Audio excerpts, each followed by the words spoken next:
बच्चों की माएँ तवज्जो फरमाएं, अपने अपने बच्चों को मोबाइल की आदत से बचाएं। देखें जी इस बच्ची की हरकतें कि ये क्या कर रही है, अपने वालिदैन को कैसे धोखा दे रही है। बच्ची की चालाकियाँ चेक करें, मास्टर माइंड बच्ची है।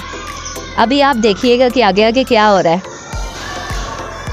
देखें वालिद साहब लेके आए हैं वालदा को कि बच्ची हमारी पढ़ रही है, इससे मोबाइल ले लेते हैं। बच्ची बड़ी कॉन्फिडेंट है, शौक आ रही है, कोई मसला नहीं, ले लें, टैब भी ले लें, मोबाइल भी ले लें।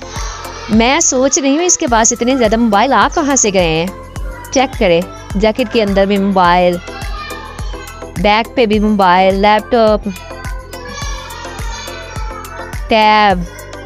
ओह अस्तगफिरुल्लाह, ओह माय गॉड।